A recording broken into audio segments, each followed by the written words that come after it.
Hello to everybody.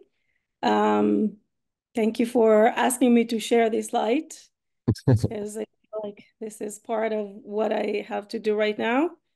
And I owe it to Elima for giving me that understanding. So I first of all want to tell everybody here how lucky you are that it's coming in English, because I know many people who are getting it from bits and pieces from different places, and it's a big difference if you can immerse yourself in the program, which that's what I did. It's a definitely different story. It's really amazing, and I'm really excited for that to be launching. So I want to tell my story because basically everything that Rav Rosenthal you said now is everything that happened to me, but I'm going to try to put it on my story to say how it's happening in real life. So I started about 8 years ago to listen to Rav Asharov, and I learned about the crystal eye, and I was getting bits and pieces of things. And then COVID, as bad as it was, it happened that it made Elima go online. And it was a big blessing for me. And I had no doubt that I'm going to sign for it. And I did sign for it. I've done the first year, the second year, and this year I'm on the Bugrim. And it's such a blessing because I really can't see myself without this family that we call Elima. I feel like this is my where I am nursing from, where I'm getting everything, and then I go out and give it to other people. This is my the place where I'm getting my things from. And it's a beautiful thing to belong to such a place, especially after you learn that language and you have people who understand what you're talking about. And in my illusionary vision, the whole world is speaking this language at one point. And I feel like that's what I'm trying to do today. Is that a shame?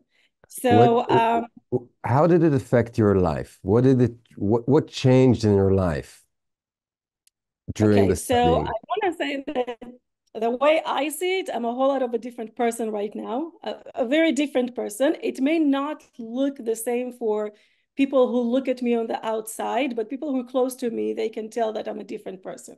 So I'll say when I got to Elima, I was a stay-at-home mom. I was 10 years at home with my kids. And on the outside, it looked like I had everything I could ask for. I had three beautiful children. I had a beautiful husband. I stayed at home with my kids. Everything was great. But somehow I Why wasn't that change? happy. I was complaining about everything. I felt like I couldn't say thank you to Hashem about the things that I want. And as everybody knows, it's a pretty miserable place to be at. And what changed for me is I want to say that in a way, going through this program have saved my marriage because now I can be in this marriage, I can enjoy it, I can have a real relationship instead of always feeling. I want to say that the biggest thing was that I felt like I was a victim of my children, a victim of the life, the things that's happening in life for me, the victim of what Hashem is doing to me. And that is the biggest thing that has changed, because right now I know that Hashem is not doing it to me, but He's doing it for me. And I also realized that I was afraid after being so long at home with my kids, I was afraid to even go outside and work and explore myself again. And going through the program not just gave me the understanding of myself and the ability to go outside and do it, but also gave me a mission. I understood what Hashem is asking me to do right now. And I know that it's going to sound really big, but I feel like what we're doing is we are changing, we're bringing the world into Geula consciousness. The world is like we're bringing these words to the world, the everything that you talked about. First of all, it has to start with ourselves. I was able to get rid of some beliefs that I had since I was little, and I didn't even realize that they're stopping me from enjoying the life that Hashem gave me. It wasn't the life that were bad. It was the perceptions that I've had for my whole life that were stopping me from actually enjoying what I have. So now I'm not scared when a challenge is coming out my way. When I recognize another perception, I'm not scared of that anymore. I'm not a victim of that. I understand that it's in my hands and Hashem is talking to me right now. I have to decode the things that he's telling me right now. And I'm able to move up and up in the madrigot and get closer to him. And the other thing is that I gained from it is understanding what I need to do here, understanding what's the mission, what is the piece of the puzzle that Hashem intended for me in this world. And oddly enough, the biggest perception that I had that I'm wasting my time. And I don't feel that anymore. I feel like, oh, okay, now whatever I do it with the intention, with the mission that I understood that Hashem gave me, the special piece that he put me here to do. And whatever I'm doing, even if I'm just cleaning my house or cooking, I'm still fulfilling the vision that he gave me to do in this world. So it's not like I changed, like suddenly I became this, and it's not that. It's that the kavana, the meaning that are behind the things that I'm already doing, that has, it's like almost like I'm in a different world. Like how I was living in that world for so long. Now I'm in the same place, but I'm in a different world completely. And yeah. And my goal right now, the way that I see it, is besides like trying to bring so many other women into this beautiful thing, I also feel like everywhere I go, even if it's a place that I don't really want to go or things that I don't really want to do, my goal is to live it a little bit nicer, happier, with a little bit more hope than it was when I came to it. And that's my little piece in bringing Geula into the world, bringing the world into this consciousness of Geula, even if it's little things. Beautiful. Yeah.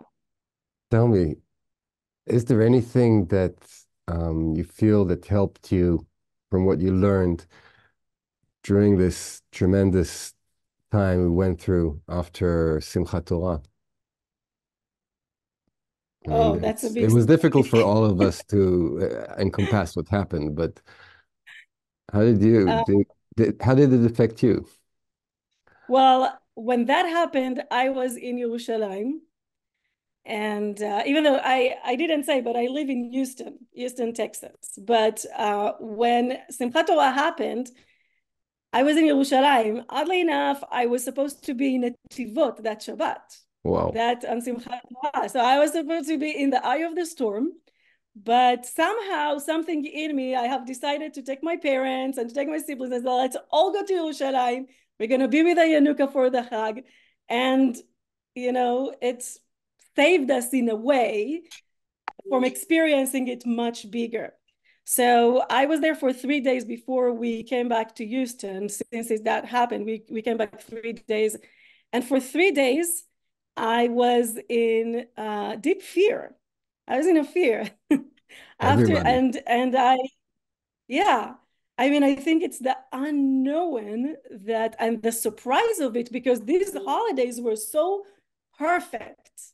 Like there was nothing, everything was so perfect. This Rosh Hashanah and Sukkot, everything was perfect and quiet. And then out of nowhere, this came, and I surprised myself because I haven't since I was in the program for 2 years already. I've changed so much of my the way that I react to things, and I surprised myself of how afraid I was. I was scared. I did not expect myself to be scared because it just wasn't something that I've done for a long time.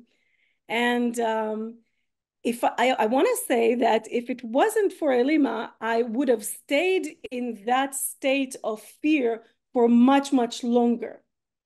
But what happened is that I came to Houston and I had although I had this distance of being away from the situation, so it was a little bit easier for me to process it. It was easier, but also harder because my family is still in Etivot. I have nephews in Gaza. It was, we were very much part of it. But what it helped me to do after I processed it, I was able to start doing things about it because it was very clear that it's not about so much what happened, but it's about how is it supposed to change me? How is it supposed to change me as a person, change my community in Houston, even though we're so far, because we're part of the Jewish nation. We are supposed to change. Hashem is trying to wake us up into something. And when I was able to understand it and to really feel it from within, I started doing different things, different projects to bring people part of it. I'll tell about one because it's I started doing one rabbi was going out and saying that the hours that are the hardest in Gaza to fight. So I have decided, I felt like really, really strong about it. I gathered 40 women that will say Tehillim on those times, which is 6 p.m., 7 p.m., and 8 p.m. our time. And for women with a lot of children, it is very hard. It was a crazy commitment. It's still going on. And one of the women said, I felt like I was fighting in Gaza with the soldiers, which in a way, I feel it's a little bit true because we have to be behind these It's soldiers. not a little bit This is true. It's the truth. it's the truth. It's hashpa. This is, for me, that was hashpa. The people here don't know what hashpa yet, but this was the end. This is the result of that process that we've been doing for me for 2.5 years. This is the result. I was able to translate it into what can I do? How can it change me, not for 5 minutes or for the month, the first month, but change me for life? Because each one of us needs to be changed permanently from what happened. Otherwise, it was in vain. So that's how I related to that. Beautiful. Thank you. Mhm. I assume you don't recommend anybody to study this course, right? I feel like by Elima opening in English is making my life a whole lot easier because there's so many women that have been asking about it and they're so triggered by it, and so they felt already that just by being introduced and doing a little bit of listening to what I have to say, which is very little of what you have to say and being belong to that community. They said that one of them told me that her husband said that this is the fastest that she was able to change things. And it's amazing that you're able to change from within, but also people on the outside can see it so fast. But now they have the opportunity to completely immerse in it and to make it a way of life. This is not a magic pill that you take and then suddenly you're, oh, I'm all happy. We know there are those that are out there that you can take them, but that's not what it is. This is really changing your life and giving you a tool to go through life, run through this and see that it's a beautiful place. I want to say that the hardest thing for women that I have been exposing them to this, you started to say that the Hashem created the world le'etiv, to do good. And I come to people and I say, listen, we're supposed to be in oneg. We have to supposed to feel pleasure at all times. And people just, what? That doesn't make any sense. It doesn't make any sense to people that we're supposed to be in owning the top. But the thing is that even through the darkest time, there's still possibility for us to do it. And that is the tool that I have been able to see that and to go through that and to give it to other people to feel not deep in the ditch when we are actually deep in the ditch.